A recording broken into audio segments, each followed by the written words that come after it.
Welcome, world, to Leadership Lessons. Welcome back. I'm your host, Lewis Howell, and of course, I'm here with the man himself, Mr. Keshav Bhatt. And we've got two very, very exciting guests today. Yes. As usual, I keep making the mistake of speaking to our guests before we start. So I end up all of the conversations I have, I'm like, we need to really bring this to the show. But I'm excited. I am very excited. The guests are going to introduce themselves, but we will do a really quick intro. So Keshav, do you want to first start by we've introducing got Fran? Fran from Positive Money. She's a director. What they do is they're a non-profit organization that are working towards a more democratic and equal economy and I guess society, because it's so tied together. You know, money is such a huge influence in our lives and the options that we have. And then we've got... And of course, we have Mr. Andrew Priestley, who's a best-selling author, and his book is here, The Money Chimp. And he's also a business mentor and was named as one of the top 100 entrepreneur mentors in the UK for 2017. So this is very exciting. You can tell that we're going to be talking about some exciting things today. Yeah. As I'm sure you can guess, if we've got someone who speaks about the economy, we've got someone else who speaks about money, there can only be one topic. Kesh, do you want to bring us So what that this topic month's is? theme is money and finance. As you guys know, we did a survey where we asked you what are the key things that you want to learn in relation to the topics that you're not taught in formal education that will help you to be more adequately prepared for life in the 21st century so that you can become a leader and a social reformer. So last month we looked at politics, and we hope you enjoyed all of those topics. Obviously, we're filming this before the election, so we don't actually know what happened. But let us know in the comments below, you know, some of your insights and how you're reacting. We'd love to see that. But yeah, this month we're going to be focusing on money and finance and the economy and how it works and what you can do at a young age from now to prepare yourself in the future. So yeah, I don't want to hold up too much because I'm really excited to get in. But we do have to go into... Well, we should start with thanks for the cut. I think we should get our guests to give a more formal introduction so they can do themselves justice. But they're going to do it through the conversation anyway. But Fran, do you want to kick us off with a bit more of an introduction as to who you are and what you do, just for our viewers? Yeah, sure. So I'm Fran Boait. I'm the director of Positive Money. We're one of the few NGOs set up after the big crash in 2008. So we were set up because we felt there wasn't really anyone talking about how money's created. I'll talk a bit more about that later on, but essentially we've evolved into one of the only kind of thriving organizations that's really focused on the money system, the banking system, and how it is contributing, the way it's designed is contributing to an unfair and undemocratic and unsustainable economy. And we're really passionate about generating a bigger conversation with the public, but also with policymakers, with economists, to really make the reforms that we need in order to enable us to move towards a fairer, more democratic, more sustainable economy. Guys, as much as we run our own organisation, I genuinely am going to ask Fran for work experience after this. You know what I'm saying? Like, this is stuff we need to be learning. You know what I'm saying? Like, I literally, like, hey, listen, forget Revolution High for a month, forget that for a month, just forget everything. We're just going to do work experience with Fran. That's the new game. So, guys, Sounds good to me. There's going to be one lucky winner who's going to get to do work experience, and that's already me. But anyway, thank you so much, Fran. Thank you for joining us. And Andrew. Yeah, Andrew Priestley. It's really interesting you talked about the crash 2008 because I do business coaching. And I was picking up the loose ends on business people who thought they had an amazing business and suddenly they got hit. They got really, really hit really hard. Out of that, what I discovered was that a lot of the people I work with, not only did they not have a really solid platform for their business, but they're also rubbish at managing their own money. And out of a conversation around money, they started saying, you know, I've got my daughter or my son is in the same boat. And what advice have you got? And that's how the Money Chimp came out. But my background is in basically making people succeed really well and make a lot of money out of business, basically. Yeah. Thank you so much for joining us, Andrew. Yeah. Thank you. The smile just got bigger. So Yeah, let's go into... Sometimes succeed in business, Keshav. Sometimes. Anyway. Thanks for the cut. Thanks for the cut. As you guys know, Thanks for the Cut is our segment where we celebrate and learn from our mistakes, because there is no finished article and we are trying to become leaders together and we are all a part of that. So today we've got some really, really interesting ones. We have to start with yours because I've alluded to it before we started filming, and I know that both our guests are really keen to hear this one. So tell us what happened. So this happened last week, right? Bear in mind, obviously, to achieve our mission of equipping young people for life beyond the classroom, preparing them for life and excelling their performance. We do a lot of work with educational institutions. So we've recently created a really good relationship with a school that we're going to be working with for the next academic year. It's actually a school in the north of the country who we've got a fantastic relationship with their head teacher. She really loves the work we do. We're forming a really nice strategic partnership.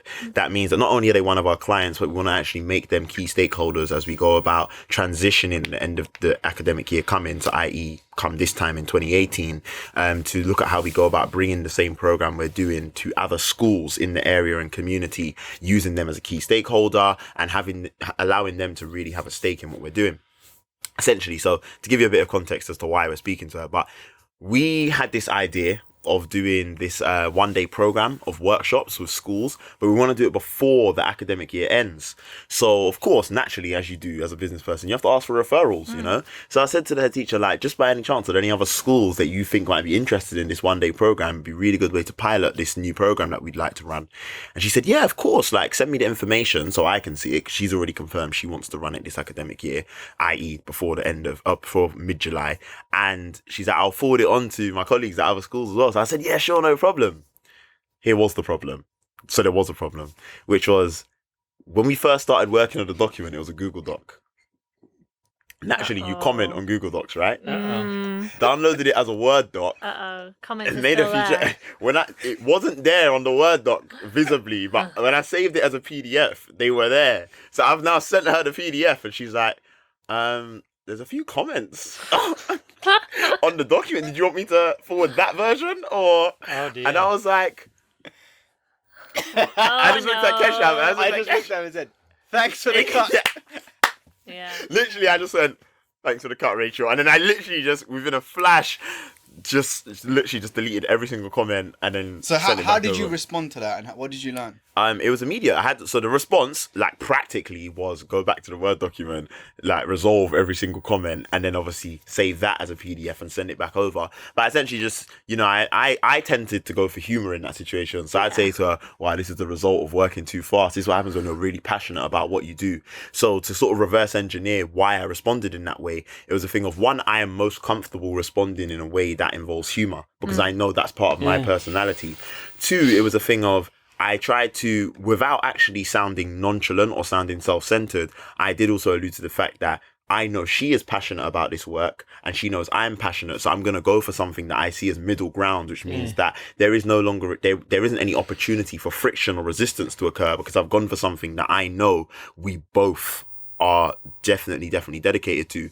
And so, yeah, and then essentially my third part of the response was, it was just speed. It was like, as opposed to me replying and saying, oh no, let me go and come back. It was like, no, let me just quickly deal with it. And then the next response will have the thing that I need her to have so she can then go on and forward I'm it. really intrigued as what the comments were. No, the comments were all fine, to be fair. It was a couple of them were things like, nah, I don't think we should say the sentence like that. And then the one or two, I can't lie, one or two were like, I think we could charge a bit more though. Do you know what I mean? Right. One or two were things like that, but then, but you know, they were really cool comments, to be fair. So yeah, they weren't anything vulgar or profane or anything like that. So yeah. And I think actually to add, you know, something that's important there is that when you've got integrity and you're operating in a certain way, it's not just for the camera. It's not, you don't just turn it on. So you never knew that she was going to see those comments, but the fact that, yeah, you're going to have those conversations, but you're acting in integrity all the time. It's okay. And it just shows that you had a human moment. And that's why I think it has to be celebrated in that way that, yeah, you make mistakes, but the critical thing is, well, how do you respond to that? And what do you then do? Because you adjusted straight away. And then, you know, you were open to being like, oh, that was silly of me. Anyway, let's continue on. And of course, I didn't want to have to say that about myself. But I think what's funny as well is that if she had seen the comments, that might have actually been better for us. Because she would have seen the way in which we go about honouring our craft and really going about producing things that are of a high quality and a high standard. So then if anything, it might have done us more of a favour, because sometimes that's what you don't see when you go about building relationships, building partnerships, gaining new clients, is they don't see the amount of work done before, you know. And I think, I mean, it's so cliche, but to bring up that story of Picasso, where the woman comes up to him and says, oh, Picasso, can you paint a picture of me? And he says, sure. And then he does a sketch for 30 seconds, hands it to her. She says, thank you so much. He goes, right, now that'll be £30,000. And she's like, what do you mean? It took you 30 seconds. She goes, yeah, but it took me 30 years to be able to do that in 30 seconds. So That's 30,000. But do you know what I mean? So it's that same Yeah. concept. I don't know if that's a true story, by the way. But anyway, sorry, like, I don't want to be spreading fake news. But but you know, it's that. It's Yeah. sometimes people don't see the amount of work that goes into Yeah, it. Like the exactly. unfortunate thing is we're going to be on this show for the next 30 minutes, 40 minutes, and no one's going to know the amount of years and the amount of dedication that went into you guys being able to share the true gold that's going to come out in this show. They're going to see it as, oh yeah, they're pretty cool. But no, you didn't see what happened behind the scenes. Hence why work Yeah. experience is a must. But anyway, but yes, that And was my they get cut. to see a bit more of you, and like, yeah, That's it's it. like kind of behind. Sometimes we put a front on, and actually, it's nice. People want to see the human Authenticity. behind the Definitely. Absolutely. behind the cell. So we have another cut. Andrew, did you want to share a cut? Oh God. So you're talking about experience, you're talking about one thing I learned. I bet you've experienced this too, right? Years and years ago, I learned a valuable lesson is I don't work with people I don't like, Good idea. right? And Good place to start. Yeah, if it feels wrong, it probably is going to be wrong, right? Mm-hmm. And it's one of those rules where I learnt really, really early on, and I'm sure people listening to this will know that they think, oh yeah, I don't feel good about this, and then you go against your best judgment, and then it just blows up in your face, right? Mm-hmm. So I thought I would have learnt that lesson, right? Anyway, this week or last couple of weeks, I had a friend of mine who said, "Can you help out a mate of mine?" Do a consultation with him, talk to him about his business, and I didn't like the business, and I certainly didn't like the personality. All right. What did you like, Andrew? Well, I was flattered that he asked me because it's a really well known person, Brilliant. and I'm thinking, oh yeah, this is going to look good on the CV, which not. Anyway, but as soon as that feeling when you go in there, as soon as you go in there, you go, no, this is not going to be good. And at that point, I had a choice where I could say, time out. Let's reset the clock at 0 and not do this, or let's renegotiate this or talk it through. Anyway, I went straight into it. No good. So the big lesson is, how many times do I need to learn that lesson? Oh, Go with your gut. Go with the gut, yeah. But you were talking about integrity, because at the heart of that is sometimes when something sounds good, you think, oh, it's going to be really hard to walk away from this, but I've learned walk away from it. And that's a lot of people, And I think often saying no to someone else or an opportunity, you're saying yes to yourself, and you're reinforcing that integrity. It's a good point, because in my years in business, for example, I've learned not what to say yes to, but what to say no to. it's very important. Yeah. So I think because your time is so valuable, your energy is so Yeah. valuable, and I think it's interesting because we were speaking about this yesterday. But sometimes we have that fear of missing out is one thing that takes place. Yeah. But also it's that thing of like people often say, "Oh, I don't know what the right decision is to make," and we were speaking yesterday and we were saying, but there is no right decision. You will make that decision the right decision if you choose to do something in a certain way and you choose to act with integrity. You choose to reflect upon the actions that you take and all those kinds of things. So for that reason, there is not necessarily a right decision. Someone might say to you that's the wrong decision because that's how they would have preferred to do it. But everything's perception, everything's perspective, isn't it? I think sorry, you please. I was just going to say, I just think it's a really important point that what you're saying yes to, because I think like we're in a society where we're always like achieve more, and actually saying yes often to yourself more, no to something that's going to cause you stress, headspace, emotional energy, tiredness is just like we need more of us need to kind of congratulate each other when we manage to do that, because like that's the only way we're going to get like the leaders that we need, right? People with more headspace to kind of come up with the creative thinking that we need. Yeah. So I cut my teeth as a coach years and years ago when I first started. It was in life and limb, health and safety, high-end compliance, right? So I did an industrial organisational psych degree, and when I came out of that, I started working with people like aviation, with mining, with critical care, things like that. And the way they work, or the way it works, is we have these models of leadership, and you're trying to be like someone else. But what it comes down to is you go, oh, I'm aware of this situation, but importantly, I'm aware about how I feel about the situation. And you save lives when you tune into, how do I actually feel about this? Well, I ignored that. There's a critical word you said there, tune into. Yeah. Because we all feel it, but we're not always tuning into that emotion and just going into oh, what am I experiencing in this moment? That's it. And then how am I reacting to it? Yeah. Because we respond to things emotionally before we rationalize them. Yeah. So often you've already felt the emotion when you've walked into that meeting, thought, Yeah. But you were saying trust your gut, right? Yeah. The thing I've learned is the more you trust your gut, the more you can trust your gut. It's like developing your intuition. Yeah. Like, we all have intuition, and I think like it's that slowing down to know what are your emotions that you're feeling that allows you to tune in more to it. Yeah. That's it. go get the fire extinguisher. Literally, I'm ready to get the fire extinguisher. How many bottles of water is there around here? We're going to have to put out a few fires today, please. But this is fantastic. So thank you guys so much for sharing. But we, of course, have a topic that we need to delve right into. So Keshav, You got out of it. Introduce the I topic did for us, my make brother. a lot of mistakes this week. So I where to start really? So actually, the first thing that I want to say is, if you've subscribed to the channel and you comment below this video, we've got a giveaway this week. We are giving away a signed copy of The Money Chimp. Thank you very much, Andrew, for sharing that with us. Bestseller, that is. So yeah, we'll be picking a random person who comments and has subscribed already to the channel. So make sure you go ahead and do that. Well, I guess where I want to start is with you, Fran. So, let's look at the bigger picture of, where the economy is and how banking works and how the system works. I guess the key thing for me is like, what is the most, what's the most concerning thing for you right now in terms of where we are at as a society? Yeah. And the kind of structure that we've created and where that places citizens, and also the inequalities that it creates, because you're doing a lot of great work, and there's so many places that we could start. But I guess that's the thing that I'm thinking most about right now, and I guess a lot of people are as well, is what concerns you the most?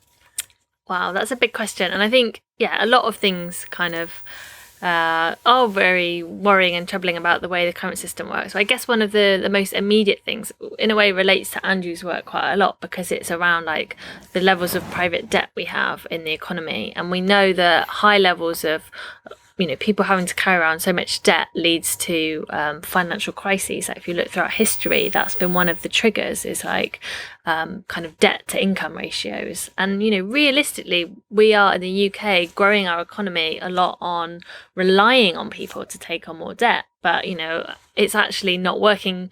It isn't good on a kind of financial stability level, but also it isn't good on an individual level. And I think, there's a big kind of over reliance we have on the housing market as well in the UK. So, I think we're kind of starting to wake up to the fact that that's not good for anyone. Like, it's not actually good for people who own homes, because, a lot of those people have children that they want to think about, and they can't afford a home. And so it really is, an absolutely system-wide problem. So I think, like, there is financial instability.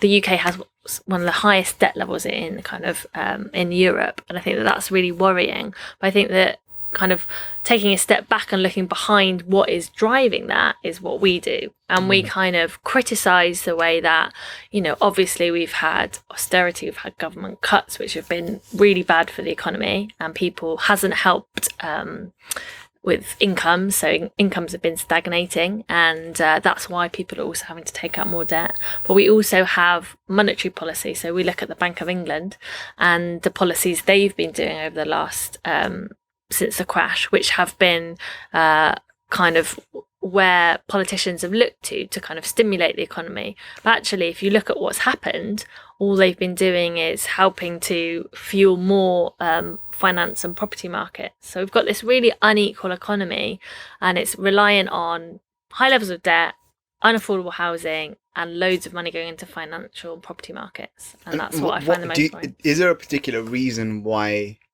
it's designed in that way? Or is it... So I guess there's two things there. Yeah. One is who benefits from that? Yeah. And the second thing is it that it's kind of happened that way? Or do you think that there's also been some kind of maneuvering for self-interest to get to that point?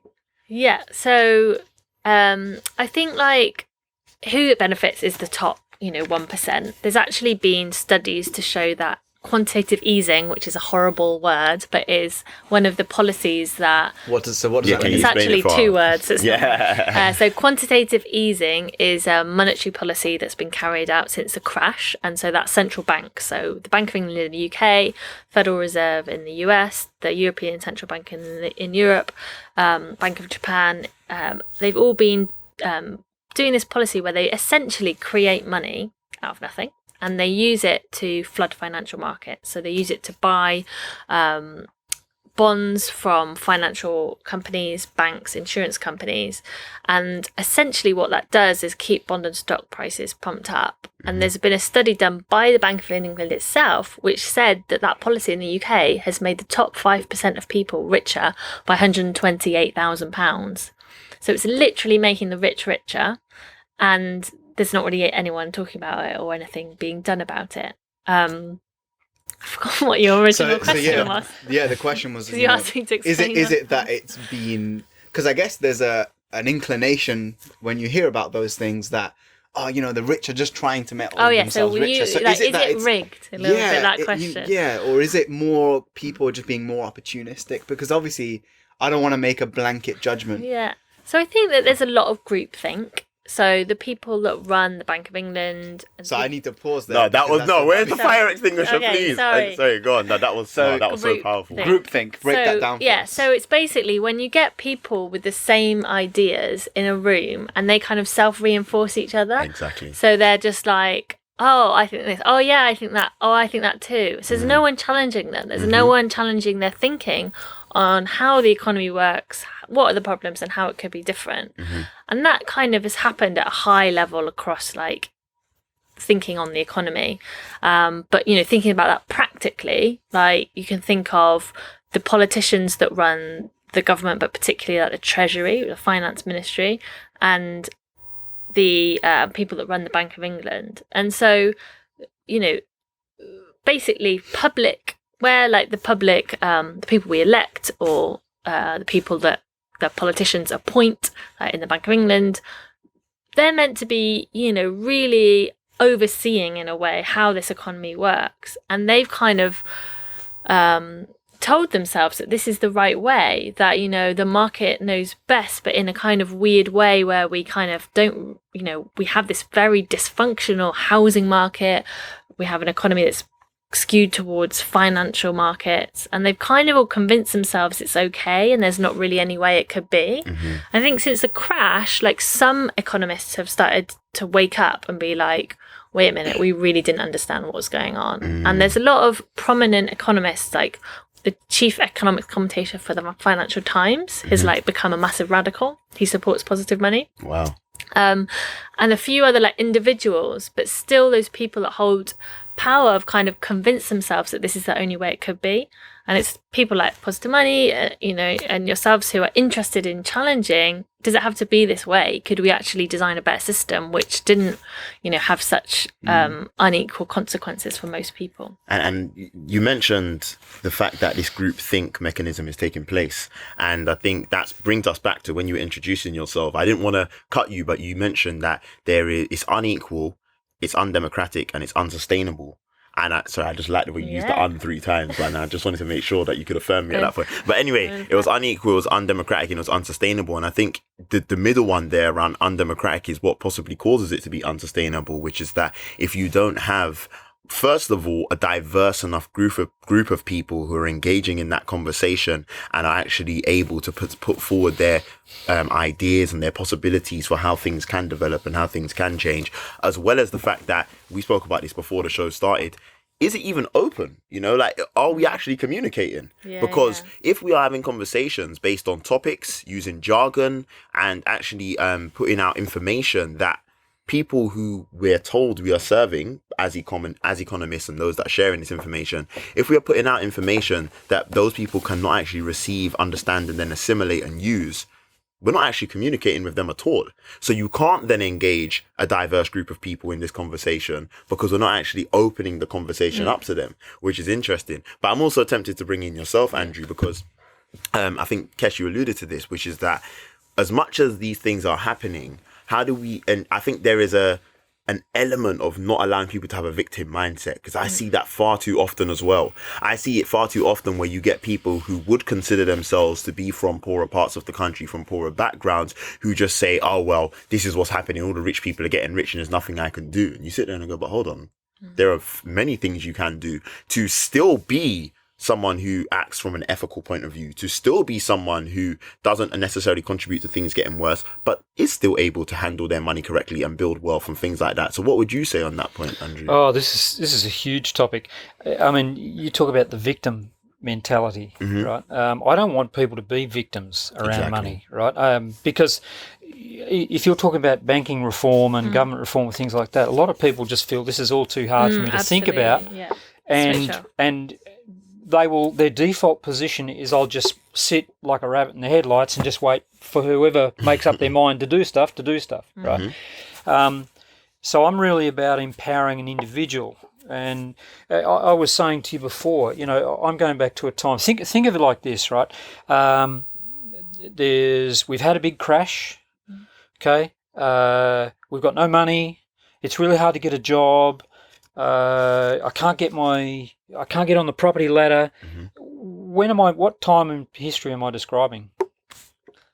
I know the answers. I want to comment. But recently. Well, this is the 1970s, for example, and I hate to give you context, but that's exactly what I came into as a young man. I was just got married. That's exactly what we came into. There was no money, no jobs, whatever. Right, and there was also a lot of things that weren't available either at that time. So basically, it was like, if it's going to be, it's up to me. And so the predominant thing was, I thought, well, okay, I've really got to crack on here. I've really got to do what I can, And so a big thing about the money chimp that I talk about that is you've got to decide, I'm actually going to take charge of my own life. I've got to take charge of my own money. I'm going to take charge of my own destiny here, and you can. Right, even though you've got reform that still needs, you can still crack on with that. A comment you made that prompted me really just keeps coming back about, you talked about the level of debt that we've got. 18 to 25s, you take the average 18 to 25 in the UK, let's say they earn £100 a week, they'll spend 130. They spend on average 130% of their weekly income. Okay, so if you earned 100, you've spent 130. How did they do that? They did it on credit cards. Okay, 18 to 25s in the UK, according to my bank, for example, and RBS, they owe £8.3 billion on their credit cards. That's the level of credit card debt that they're carrying. Okay, but the good news is that 18 to 25s, leaving aside university fees, haven't really racked up a lot of debt. Right, they haven't got a significant amount of debt, right? So they have got strategies and they've got techniques and they've got tools where they could learn how to spend less, learn how to save more, and learn how to get themselves out of debt. And in most cases, most 18 to 25-year-olds can get out of debt within 90 days if they want to. But you've really got to want to do it, right? It's just having those tools and strategies to do it. Shall I say a little bit more about this? Please. I was going to say, what are these tools and strategies? I think it'd be great for the viewers to be able to learn more about that. So I'm a big fan. What I find when I talk to people, and I talk to people from the bottom of the UK right up to the top of the UK, left and right. Incidentally, why am I in this country? Because I'm from Australia, right? You don't have the right accent. Yeah.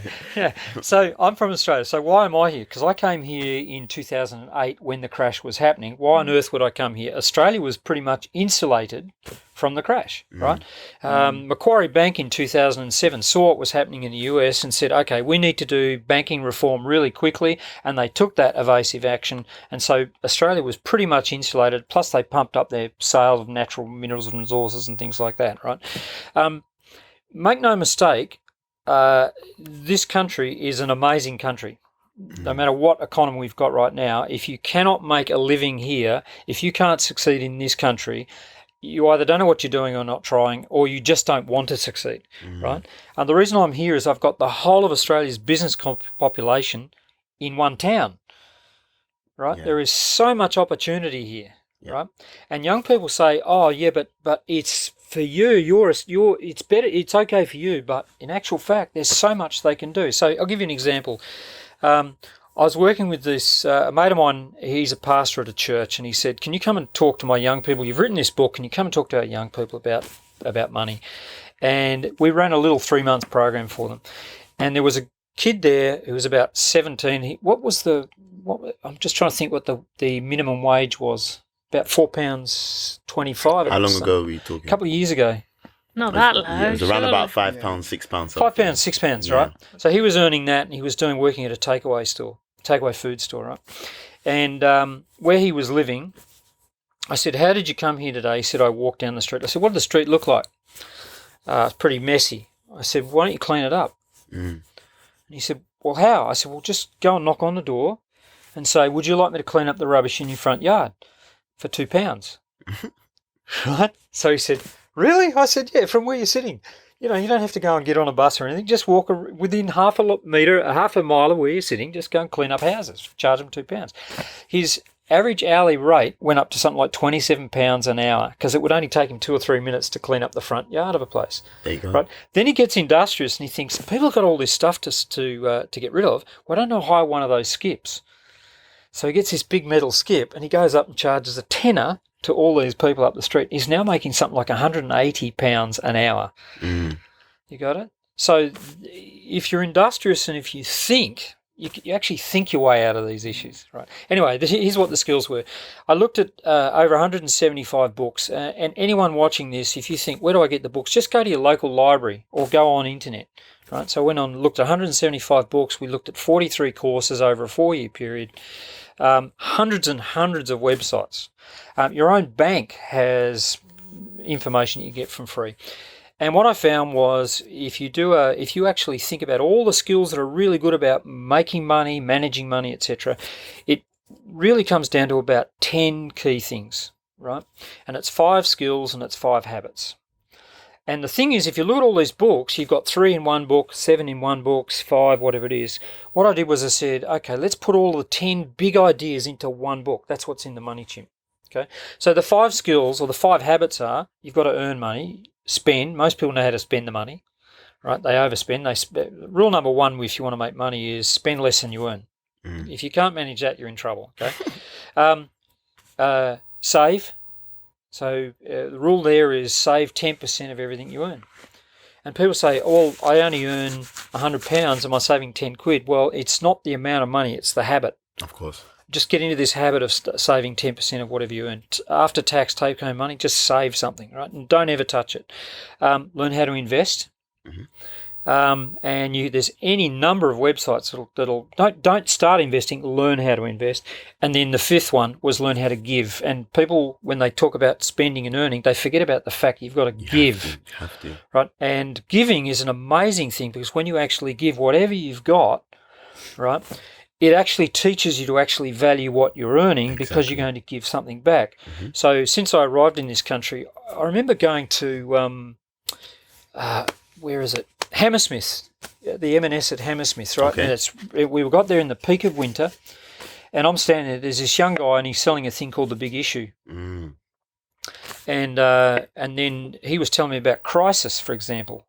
So ever since I've been here, I've done Crisis at Christmas, which is, it's giving something back. And they just say the more people learn how to give, the better, right? You start to get really good at managing money. So the 5 skills is you certainly have to actually track what you're spending. So the way I do it, the way my wife and I do it, is we get little freezer bags and we put June, and all our receipts go into that little plastic bag, the Ziploc bag. At the end of it, we add all the amount up and we can see exactly what we're spending our money on. So I did this with a young guy. He was spending £180 a week on alcohol on a Friday night, shouting drinks, okay? Another young bloke, the young fellow that we worked with, he spends, we averaged it out, £2,934 a year on cigarettes. Right? £9,637 on alcohol a year. So people say, I've got no money. You've got plenty of money. You haven't so much. Okay. So target. Second one was set some goals. What do I need to, where do we want to go with this? The third one was start trimming. You've got to learn how to cut back. You've got to spend less than you earn. The other one was you've really got to educate yourself. So there's a lot of people, wherever I go in the UK, they say, oh, I just can't do it. I said, have you read a book? Have you been to your library? Have you looked at websites on how to manage your money? Never done that. There's hundreds of websites, right? So they're not even educating themselves just by read something, right? And the last one, you've got to apply it. So those are the 10 things, the 5 skills, the 5 habits. The big tip I give you is just start saving money. Start looking at how you spend your money. That's it. It can literally start that simple. You know, I think Very. There are so many different ways to go about doing these things, because these are almost some really, really powerful principles. From something as simple as, you know, I was speaking to a friend the other day because I watched a video of a financial educator in the US who was recommending a particular app that allows you, and I didn't realize there was a UK version, and I just saw it on the tube today. Everybody says, I'm in marketing, and everybody says, you're spending money on tube adverts is no good. I was like, actually, I'm going to use that. But those apps, and the one in the UK, I think is called Moneybox. You just got free advertising. Anyway, called Moneybox. And so let's say your morning coffee, and I'm going to come back to morning coffee, and I'm someone who doesn't even drink coffee that often. But anyway, you spend £2.40, the 60p, it will then invest into the financial markets for you in order to then help you to build a little bit of wealth without even necessarily thinking about it. And that's an app that you can use very easily, you know? So just coming back to that in terms of those habits, but tracking is a big one. Because I remember a couple of years ago when I was actually starting to learn more about financial literacy and financial education myself. And we created the spreadsheet and looked at everything you spend in a year. And I was like, wow, there was a significant £7,000 difference between a year when I was driving and a year when I wasn't driving. Yeah. And I was like, did I buy a car in that year? And I was like, I didn't even buy a car. Just literally between the insurance, the petrol, all of these other things. I was like, wow, I spent £7,000 more last year just because I had a car. And I was like, don't get me wrong, the car was a good investment for time purposes, but it just makes you more conscious. And even down to the little things where people say, oh, no, I don't spend that much. I know, how often do you go out and eat for lunch, you know? Like me and Keshav, people laugh at us because every single day when we come to the office, there's 3 containers, like breakfast, lunch, dinner, breakfast, lunch. Do you know what I mean? Like those little things. But it's also tricky too. Like if you take 18 to 25s, there's secret stuff that they miss. For example, if you're late on a credit card bill, you will get fees and charges. So a lot of young people don't read their statements. Right. And you know, I spoke to a young kid who's paying £43 a month, somewhere in that range there, a month in late fees. And it's totally avoidable, right? I mean, it's I don't know. I worry about things like that where people say, "Oh no, it's." They'll say, "Oh, the system, it's this," and that. But then they don't have any personal responsibility by saying, "What am I spending my money on? What am I doing?" That's with it? the thing that I'm really curious about to put to all of you is, on one hand, personal responsibility is important because you've got to take ownership over what you can do. But on the other hand, there's also the fact that the environment is the way that it is, and the stuff that, you know, you're talking about in terms of the way that the economy is being run, some of the policies that these big financial institutions are enacting that favor a rich elite. Where do you see the balance as, you know, because what do you do? On one hand, you've got this system that works in a certain way. On the other hand, there's also things that you can practically do. So I guess these are kind of the immediate things that you can do now to try and remove yourself from that and find personal empowerment. But then you've also got this thing of, well, we also need to challenge the guys at the top. Or, you know, mostly and I guys. think they're probably related to each other, you know, like actually, you know, the kind of mentality of like, oh, it's the system's rigged, and oh, like, you know, that's why I can't pay my, you know, I'm not doing that well. If there's a way you can kind of step forward and think, you know, through advice and get advice to be on top of your kind of personal finances, you can also then feel like, well, actually, I can kind of see a bit more now beyond the fact that I'm late on the payment, to then want to challenge the system. Exactly. And it's you know, something that I think about quite a bit, which is, you know, the people that are most affected by the system, which are, you know, the people that are, you know, not managing, living on a bit of a knife edge, like paying incredible amounts in debt interest repayments, like and really like usurious rates, like rates of interest they shouldn't be paying. Of course. Because of the way the system's set up, are also not going to have the time or feel empowered to want to come out with positive money. You know, tomorrow we're going to be 9 a.m. outside Highbury and Islington Station, Jeremy Corbyn's constituency with a big banner about the economy and how it's unbalanced. But, you're not going to feel empowered to kind of go along to take action if you're kind of, in a way you are a victim of the system, but it's like you need to try, how do we, so turning that on its head can be beneficial in both ways. And I think it's really tricky because, there is this kind of, you get people very passionate on all sides of the kind of argument being like, but I think that's kind of it, is like, it isn't fair. There's a lot of work that needs to be done, but at all levels. And I think that's why, it's interesting to have this conversation where you're coming at very much from a personal, individual, what action can I take on managing my money? And we're coming at from like the extreme opposite of like the money system is broken and we need to collectively democratize this conversation and take action. Do you know years ago, and I'll pick up a point you made here, from Australia, country Australia, rural Australia, okay, and natural disasters are usually in the form of floods or bushfires, so everything catches on, extreme heat, you get these massive, great big bushfires. In the country, they had relief funds, right? And the relief funds, they set up like a little cooperative banking system because a lot of farmers lost everything in those fires, right? What they found was a very fair way of managing community funds. The backlash was that the farmers liked the little cooperative system so well, they had to get their finances under control, right? So they started reading statements really clear. They stopped paying all these interest fees to banks, and they thought we were actually getting a better deal under this little cooperative relief fund. And they said, do you want to be our bank? Right? And so they started voting with their wallet and with their feet, and they started going to this little cooperative country bank. And the banks didn't like it. Great. That's what we want. We really need more banks in this country. And there was a campaign called Move Your Money, which was just about that. But part of the problem was, people aren't empowered to move their bank because they've got so many other problems. And also, we don't have enough options in this country. We've got 5 big banks that dominate 85% of our current accounts. So they have enormous power. But we don't have those options of where we can shift our money. Can you start a bank? I mean, me personally, I'm quite busy changing the money. I love that answer. Actually, can positive money be a bank? I do know lots of people that are trying to start banks. Do that. Yeah. And in fact, there's a Greater London Mutual Bank being set up, which is pretty exciting. So that was actually going to be my question, was you've given us some practical individual tips.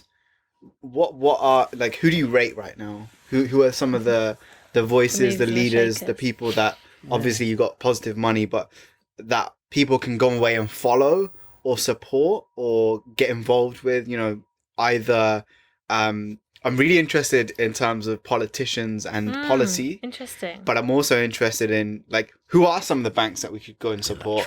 Who are some of the people that are out there that I want to follow on cool. Twitter. Yeah, exactly. That's always a good place to start, I mean, I got a list like thousands of people now. I mean, Triodos is definitely, I think, also publicity. But I think they're worth mentioning because they're going to come up with a current account. The Greater London Mutual Bank, which will hopefully, is underway. I don't know how long it will take, but it's possible. I think that in terms of like who to go to for more info, it's a huge topic. So obviously recommend coming to Positive Money, but through us, you can get into like the economists, who's kind of in the debate. In terms of politicians, so the Treasury Select Committee is a group of MPs who basically it's their job to scrutinise the Chancellor, but also the Bank of England. And I think that they're quite exciting because there's quite a few slightly rebel MPs on that committee, including a Conservative who really believes the way we currently understand economics is broken. And so they quite like challenging the status quo. So I kind of rate them as a committee. Not obviously, I'm always wanting more radical stuff, but they're doing quite well. And yeah, I can't really. The other one I'm thinking is books. Books, okay. So if there's one book, just one book obviously everyone's going to go and read We've this. got our own book, which I should Okay. have brought along. Yeah. I've actually seen that, and I really want to Modernising read Money. Okay. that. Very interesting. Modernising Money. Yeah. 2 books you must get after the show. So why should The people Money read Chimp, about that? Why Modernising should they Money. care? What's in it? So the beginning is how the system works, and also like a little bit of history in terms of money. We were talking about it earlier. Debt, credit, money is complicated. Thinking about it, and then there's kind of an analysis of the system, how it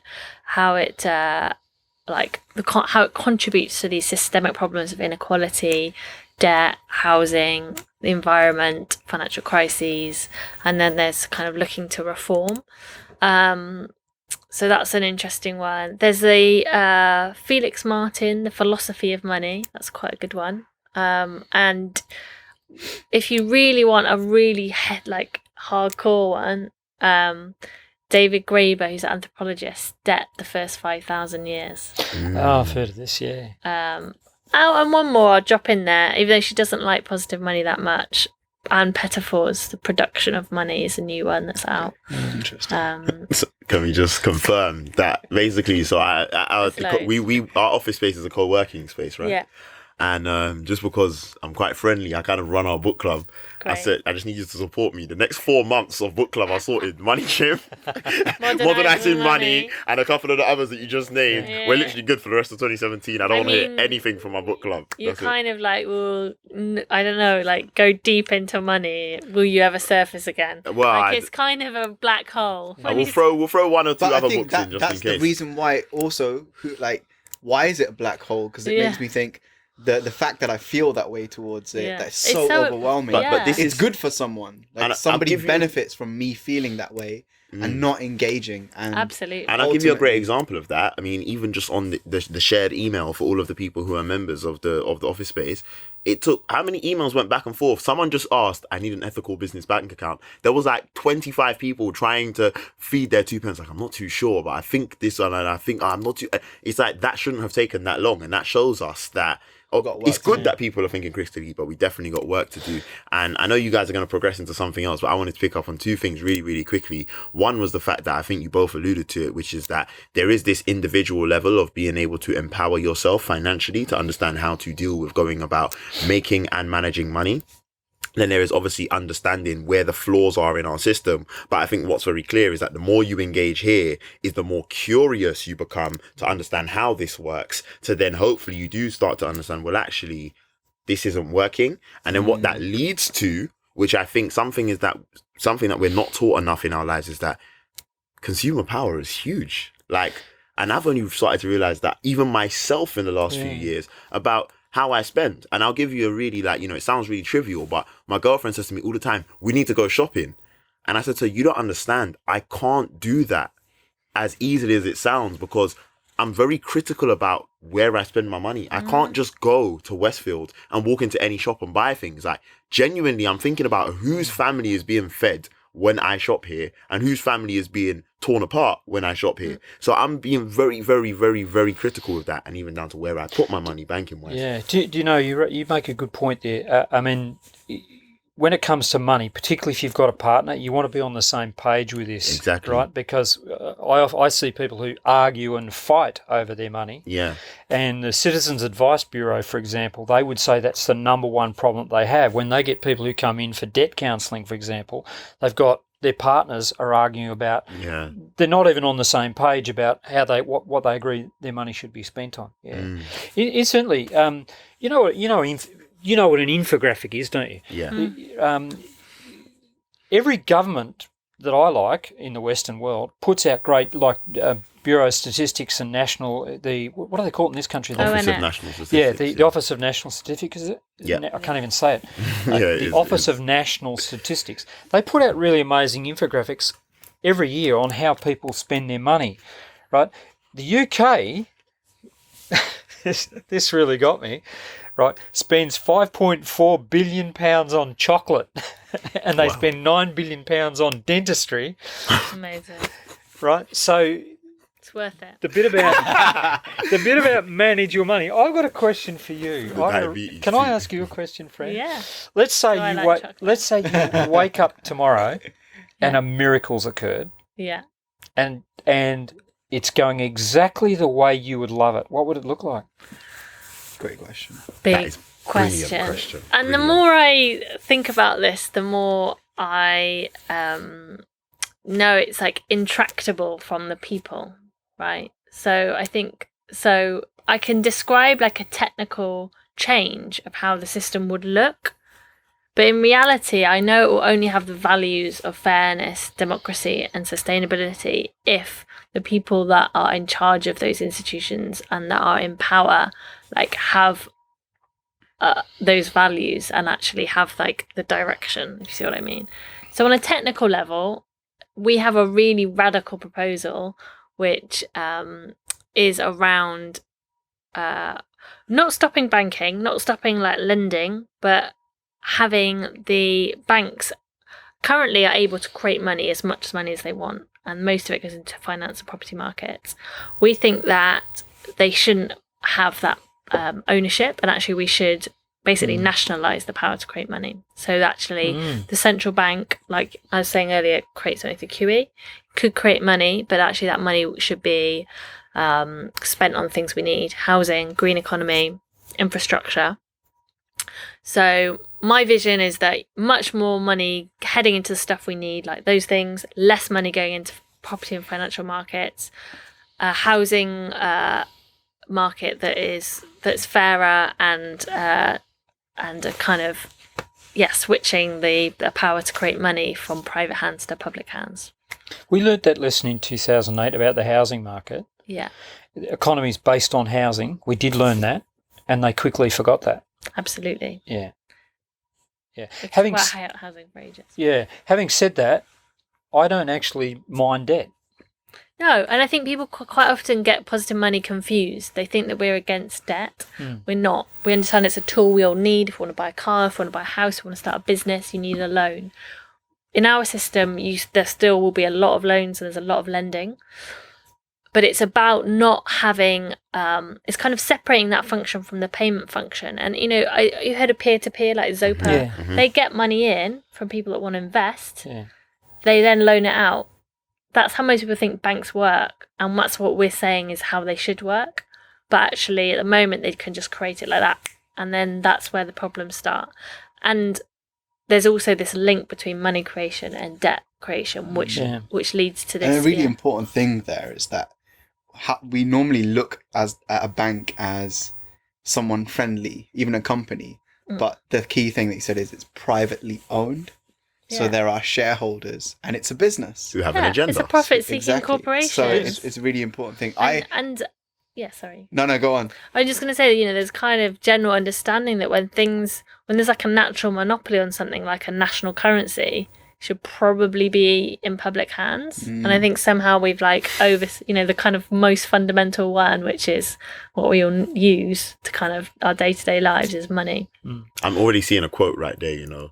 When there's a monopoly on something like a currency, it should probably be in public. Anyway, so I had a question for you. Who are you going to vote for? Or who is the politician or party that maybe from a personal perspective, or I guess because the reason I ask is not just to put you on the spot, but more because we're talking Like, about I don't want these to put things, you on the spot, but I'm going to anyway. But more just because who's advocating these things and who are some of the people that are working in that political arena to try and get us there, or to try and raise those questions, because I highly doubt that George Osborne was, or, you know, that's just my personal opinion. But I'm curious if there are those people who are in those positions of power who are also kind of challenging those paradigms, because it is a big shift. Yeah, that's exactly it, challenging the paradigm. And I don't think many politicians are willing to do that. I don't know whether you saw, there's been quite a lot of hype around Twitter and social media on the magic money tree. So both Amber Rudd and Theresa May have said there's no magic money tree. And obviously we're like, yes, there is. They're called banks and the Bank of England. And so we're, you know, everyone's kind of chiming in, and we're chiming in with that. But I think, you know, there's an inherent reluctance of politicians from all parties to engage in these quite complicated topics around how money's created and how money systems should be designed. So most of them aren't, you know, willing to step that far. In terms of how their manifestos look, Banking reform is, very sadly missing from most of them. In terms of policies, we do have MPs that we engage with in the Conservative Party in UKIP even. The one UKIP MP is actually interested, but neither of them are anything good on this stuff in terms of their policy or manifesto. The Greens have got a kind of positive money proposal in their policies, but again, haven't highlighted that in their manifesto. Labour have various stuff on policy, but not on monetary policy. Neither do the Lib Dems, but both Labour and Lib Dems have more stuff on regional banking, and Labour's got a proposal for a national investment bank, which I think is pretty important. Yeah, because I guess the thing there is that often you mentioned the policies of the Greens, Labour, Lib Dem, and those who are in power and have that influence almost speak about these reforms in a very patronising way that you're naive to even consider that. So that's why I was curious about whether or not are those things naive, or are they actually working towards where we want to be? Because there's a lot of ideas around what kind of economy we should have. I remember when I was younger, I watched Zeitgeist, a documentary which advocated like the Venus Project and living in a totally different way. And I think it's important to dig deeper into a lot of these ideas, because some of them can be a lot of smoke and mirrors. So I was just curious, just from a personal point of view, even what you guys think. I am conscious of time. Yeah. I know we've got to wrap up very soon. So I wanted to ask one final question to yourself, Andrew, before we do social reform, fail of the week, and build the buzz. But it was just, if we did see things developing this way from a macro level, so from looking at those people who are influencing our economic system, how do you think it would affect the small business world? Because I'm sure we have some people who are either interested in starting small businesses or running small businesses. And of course, that's your area of expertise. Yeah. Again, it's my view is always about personal responsibility, right? I really don't want people to think, I can't make my business work. I mean, the Western world has an 80% failure rate of new businesses in the first 12 to 24 months. So that's whether you're in the US, whether you're in Australia, whether you're in Singapore, whether you're in the UK, it doesn't matter. That's pretty much what happens.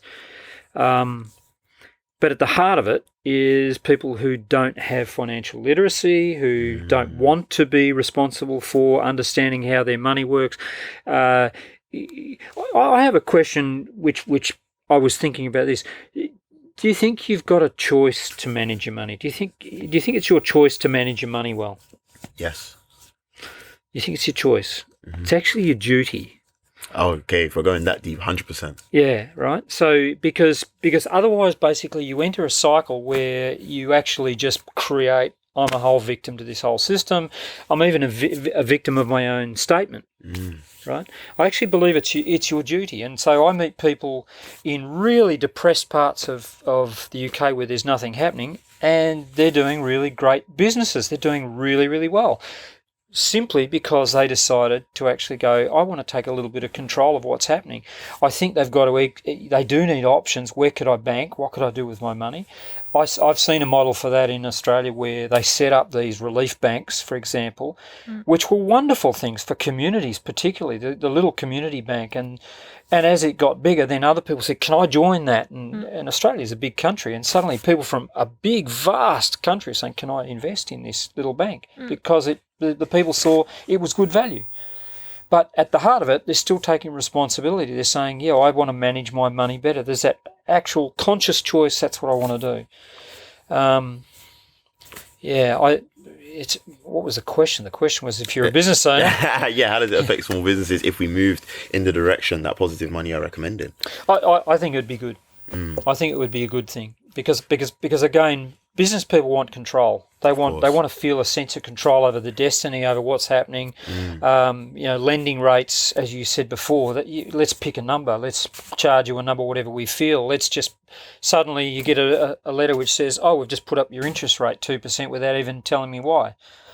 You know what I'm saying? Ridiculous. I find in this country it's ludicrous that we have internet banking, for example, and this is so many people I talk to, where the bank will take money 7 days a week, but we've just had a bank holiday, right, where I've got to pay off my credit card, or it's a Saturday. and I can't make a payment off my credit card on a Saturday, it has to go to the next working day, which is now outside of my banking, and I now get fees because I was late. It's ridiculous. And the only way that you can, but they can take money 7 days a week. Why can't they process a payment 7 days a week?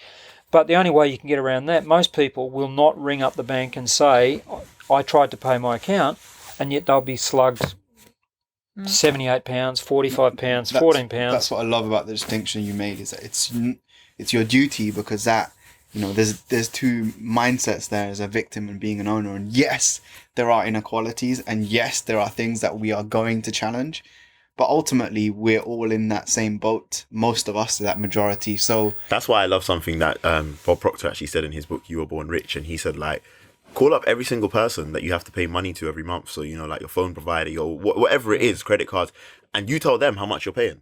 And I was like, but can you even do that? Yes, and he was like, no, you tell them. He's like, what, they told you have to pay £40 a month? No, I just told them you're paying 20. That's it. You're in control. Yeah. So, but I know we need to move into social reform fade of the week and build the buzz, because we are strapped for time. Believe it or not, banks don't want to see you fall over. That's true. 100% true. They don't. They hate zombie businesses. Yeah. They really hate zombie people who just exist to pay a loan and then get into trouble. Of course. Social reform fade of the week, my friend. So, so many to go to. I haven't actually thought of one, so I'm gonna make one up now. So, well, not make one up, but think of one. I guess for me, I have one, but still. Okay, go on then. So, of course, the terrible situation with the terror attack at London Bridge recently. And I don't know if this is enough of a social reform failure week, but I feel it was enough. I was watching BBC News as the scenes developed, and it was around 1 a.m. And I remember, from watching it from around midnight to 1, they hadn't actually confirmed if they were going to call it a terrorist attack or not. They kept just saying there was an incident.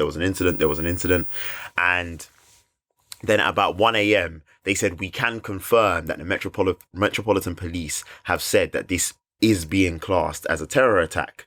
And they said, here's the proof. And they showed a tweet from the Metropolitan Police saying that the incident that took place at this day, on this time, is now being classed as a terrorist attack, right? And bear in mind, it's going up to 1 a.m. The time on the tweet said the day before, so i.e. June the 3rd, as opposed to June the 4th, 4:50 p.m. So I'm sitting down and I'm looking at my dad, who's sitting there, and he's just watching it. And I'm like, Dad, did you see that? And he said, what?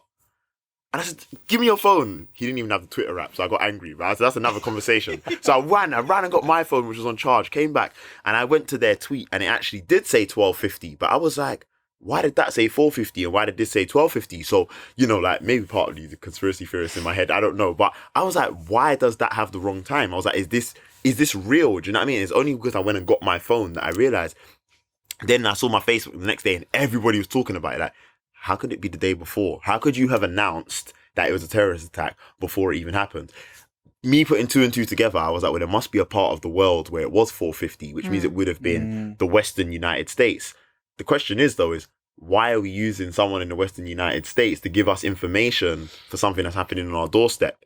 And then it links to what happened, with the Manchester situation, which was that there were people in America who knew about the Manchester attack before people here, because there were people within the UK establishment who were telling Trump before they even told us as citizens. So we need to start working out what's going on here. So to me, that was a social reform fade of the week, because it leaves a lot of holes open as to why you needed what I'm assuming is someone from the US to capture that tweet, then allow the BBC to use it. It's like, why couldn't you have got that information directly? So, I know that Fran has to go, so feel free to just shoot up if you need to. Absolutely. I'm super Thank late. you so Yes, much for thank having you so much for having us, Fran. As Fran disappears into the night to carry on the positive money revolution, I wanted to finish with the Build the Buzz question. So I'm going to give my phone to Lewis, because I think that door is really heavy. Yeah. But this is the question that we have. Oh, no, she's out. Cool. So Build the Buzz is a question from my... we're going to leave that in. Yeah, we're natural. We're just real. So I'm actually going to join you on the sofa, because this looks way more comfy. And I'm in the middle. So the question is from Priya. Thank you so much for your question. And it's, what's the most practical way for me to start investing? I know in a few years it's going to come in handy. How can I get started I've got a few thousand in my savings account, but can I do anything with it? Because I think what she's talking about there is the fact that it's just sitting there. You know, what do I do with this money? I've got a couple thousand, maybe 1, 2, 3,000. Where do I go? If Fran was here, she'd probably say that money sitting in a bank with the interest rates you've got right now is a total waste of money, right? So that's something she'd probably want to reform that. I think if you're leaving money in a bank, you should be rewarded for that. We used to be. Okay, but the real issue here goes into a couple of parts. Number one, you've got to invest in yourself, right? So it's a bit of a loaded question. I've got all this money, what should I do with it? But the first thing is, have you invested in yourself? Have you actually been reading about investing? Have you been looking at your financial? What's your financial literacy like? Right? Do you feel confident about investing in the future and those sort of that sort of direction? So, firstly, invest in yourself. That's most importantly. Invest in your education. Invest in your knowledge. Read up on things. Okay. The second thing is, if you've got money sitting in a bank. I'm a big believer that there's nothing wrong with doing something which is pretty low risk, like an ISA. So it's at least earning you a little bit more money than just money sitting at your daily interest rate from the bank. It's also too a smart thing, because basically whatever tax jurisdiction that you're operating on, when you've got money in something like an ISA or a bond or whatever it is, you actually ring fence that around tax. So there's no point making money if you then get taxed a whole lot on it. Yep. So an ISA is a pretty good, sensible start. For most young people, you can start off very, very small and it builds. You'll be really surprised how quickly that starts to build, right? If you were really super confident, I'm a big believer. I made a lot of money on penny shares. And I'm not saying this is not advice. This is not. So what are penny shares as well, for those who don't know? It's a share that costs a penny. And where do you get them from? You go to the London Stock Exchange, but here's the advice. Before you do anything, and this is not advice, right? You want to be looking at things like the shares prices every single day. You want to pick something you really, really love. For example, digestive biscuits. If you like digestive biscuits, I love digestive biscuits. We got it. I always invest in stuff that I have, like ITV. I watch a lot of ITV, so I invested in ITV shares. When they were listed at 67p, right, it's gone up to £2.19 now. Got it? There was a little company, was 1 penny a share, and it was to clean up part of the Thames, right? And I think I bought £600 worth of 1 penny shares, and it cost me £12 to do the trade. And they won a government contract, and the price of those shares went up to 11p. Right. Enough said. So if you've got a couple of £1,000, and if you took a small amount of that, and I'm not a big fan of putting all your money in, all eggs in one basket, but if you took a small amount, and you really have to do your homework, otherwise it's gambling.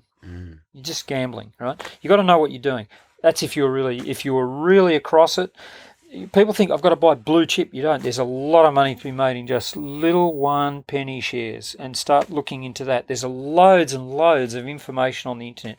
Don't invest a penny until you feel super confident, and then if you did, do a very small investment. But start with an ISA. So there you go. That's some great ideas really there. Practical as well. Really practical as well. We've spoken about a lot of different ideas and topics today. So just to round off, I guess, it's knowing that there is a hierarchy when it comes to financial well-being and literacy. That the first place is you put the oxygen mask on yourself. Yes, you make sure that you're good to survive. Then you're looking to thrive, to give back.